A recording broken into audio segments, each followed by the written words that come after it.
I just kind of want to like end our conversation about directing and our conversation for the show with this idea of directing power struggles, directing characters that are fighting with themselves, with their inner demons. What is your approach to drawing that out of these characters?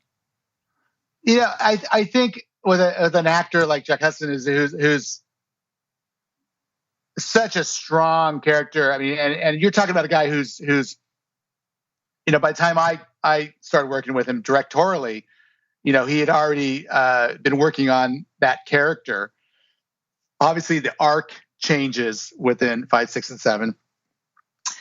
So I have to be an observer a bit, but my thing is to always to put them. I think if you put an actor in the right situation, like I think if you put them in the wrong situation, and especially an actor like Jack, that you're going to throw them off. Like it could be even the blocking or because they react. Their characters reacting based on where they are in the room. I mean, that's how involved they are as actors.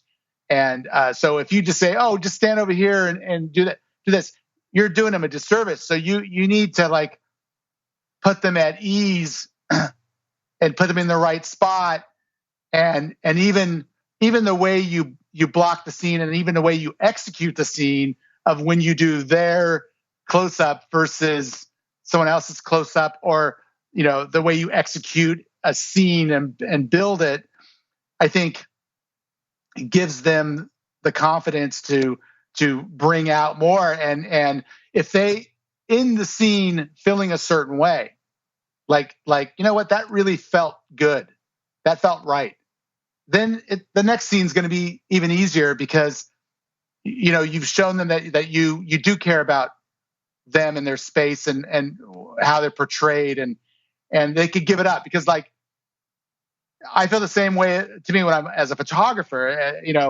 I don't want to be thinking about the mechanics of the camera. I don't. I'm thinking about the imagery that I'm creating. Sometimes I go weeks without even touching the camera, literally. Okay, the camera is, and I think it's the same for an actor. Like the minute they're not thinking about the camera, they're not thinking about, I hope I'm being portrayed correctly. I make them feel like they're in good hands and they're watching out for me. So that, if I do give them a note, the note is about, hey, what about, what about this? Is this available to you? Look over here. Look, there's your girlfriend on the wall, or whatever it is. You're giving them maybe more context for the scene. That's kind of my role, because they're reading the same script I am. They, who am I to tell them how to play their character? And you have such, especially a strong actor like that is just bringing something in. Does Jack, he's thinking about the whole. Now he hasn't seen every episode. Like he's getting the episodes like we are. So he might not even know how he dies when we're doing episode 5, right? So, he's kind of trusting that part of the story. I may know he's going to die in a certain episode, and I may give him. I may not tell him. I'm not going to tell him that, but I may give him a little context of where this is going.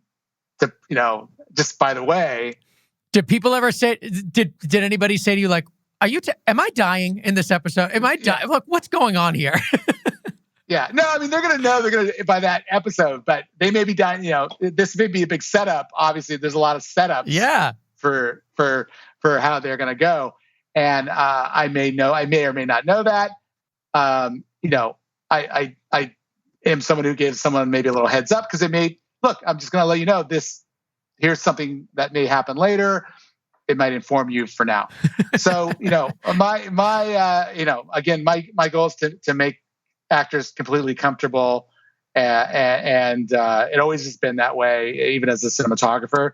And then what I can give to them means more. It just does, because then they trust me, and they know that whatever I'm saying is just is for the right reasons. Well, the season is just incredible. Like, I really love this show, and I think you guys just nailed it with season 4 of Fargo.